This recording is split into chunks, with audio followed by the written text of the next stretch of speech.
Bonjour et bienvenue sur cette première vidéo de présentation de l'outil Pentao Data Integration, ou PDI. PDI est une solution d'informatique décisionnelle open source. Il s'agit d'un logiciel ETL, Extract, Transform, Load.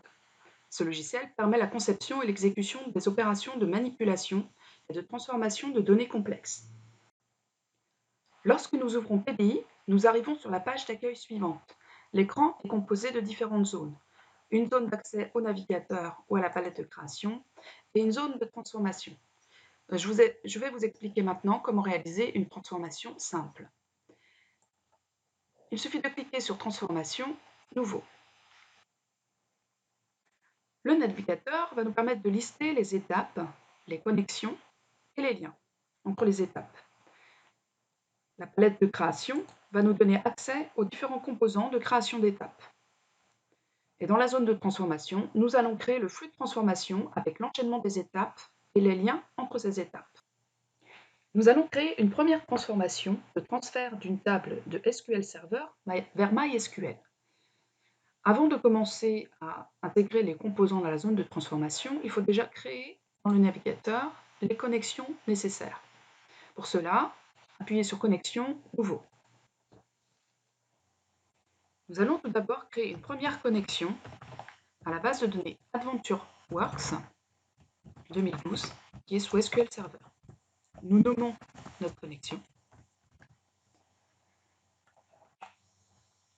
Nous allons choisir le type de connexion, donc ici MS SQL Server Native avec Native JDBC. Nous donnons le nom de notre serveur, le nom de la base de données à laquelle nous souhaitons nous connecter, AdventureWorks 2012. Et puis comme il s'agit de SQL Server, nous donnons l'identifiant et le mot de passe admin SQL. Nous pouvons tester que la connexion fonctionne correctement. Ici, nous voyons effectivement que nous sommes connectés à la base de données AdventureWorks 2012 sous SQL Server. Notre première connexion est créée. Nous allons maintenant créer une deuxième connexion, et cette fois-ci sur une base de données qui est placée sous MySQL. Cette base de données s'appelle AWSales. Donc, comme tout à l'heure, nous nommons notre connexion. Nous allons ensuite sélectionner le type de connexion MySQL et nous allons choisir un type de connexion JDBC. Cela permettra d'avoir une connexion directe car les paramètres sont stockés uniquement sous PDI. Si on avait choisi une connexion ODBC, il aurait fallu créer un DSN, c'est-à-dire un gestionnaire de liens ODBC. Donc là encore, nous nommons notre serveur, le nom de la base de données à laquelle nous souhaitons nous connecter, et ici l'identifiant pour MySQL, c'est root, il n'y a pas de mot de passe. Nous allons tester la connexion. Effectivement, nous sommes bien connectés à la base de données. Voilà, notre deuxième connexion est faite. Nous allons maintenant créer notre flux de transformation. Donc pour cela, nous allons choisir dans la palette de création les composants qui nous intéressent.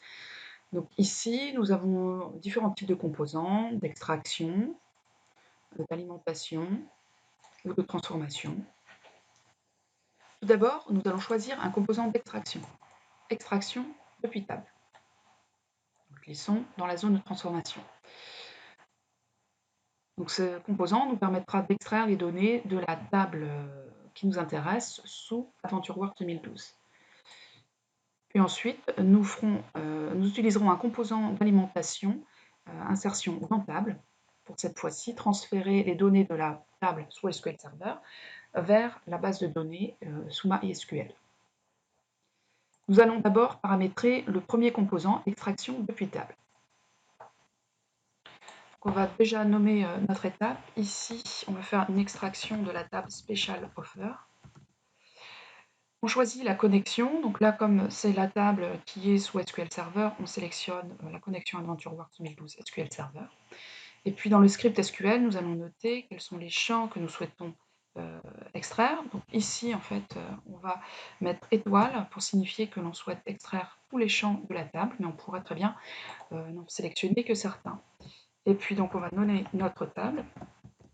Ici c'est la table spéciale offer du domaine sales. Et on pourrait rajouter des conditions, mais là, on veut extraire la table entièrement, donc on enlève les conditions. On peut prévisualiser pour voir quels sont les types de données que nous allons extraire. Voilà. On appuie sur OK, notre premier composant est paramétré. Nous allons créer un lien entre ce premier composant et puis le deuxième composant d'insertion dans table. Pour cela, il suffit de cliquer avec le clic gauche sur le premier composant, d'appuyer sur Shift et de tirer un lien vers le deuxième composant. Nous pouvons maintenant paramétrer le deuxième composant. Donc on va aussi renommer notre étape. Donc ici, on va l'appeler insertion dans table Special Offer, puisque la table vers laquelle nous allons transférer les données va avoir le même nom sous MySQL. On choisit la connexion. Donc cette fois-ci, on veut transférer sur la base de données AWSL sous MySQL. Donc on choisit cette connexion. Et puis, on va aller sélectionner la table sous AWSL MySQL. Donc c'est la table Special Offer que l'on a préalablement créé la structure sous MySQL. On va aller dans l'onglet Champs table pour aller sélectionner les champs et pouvoir récupérer les champs de la table d'origine. Et puis donc on n'est pas obligé de tous les garder. Donc là par exemple, ça ne nous intéresse pas de garder les 2 derniers champs, donc on peut les supprimer. Voilà. Donc on va garder uniquement les 9 premiers champs de la table. On appuie sur OK. Et voilà, notre deuxième composant est paramétré. Donc maintenant, on va pouvoir tester notre transformation. Et pour la faire exécuter, on va appuyer sur l'icône « Exécuter cette transformation ». On démarre. Donc oui, alors effectivement, on n'a pas sauvegardé préalablement notre transformation. Donc le logiciel nous la demande. Donc on va aller enregistrer notre transformation.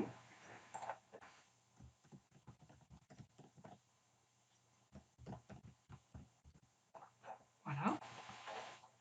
Et donc on l'exécute. On voit ici que l'exécution s'est passée correctement, puisqu'on a des petits icônes verts, et donc on a une nouvelle zone qui apparaît avec les résultats d'exécution.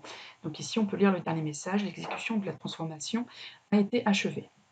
On peut aussi aller sur les autres onglets, statistiques, qui nous permet de voir que on a lu et écrit 16 lignes au travers des différentes étapes. Voilà. On va pouvoir aller vérifier que sous MySQL, la table a bien été transférée.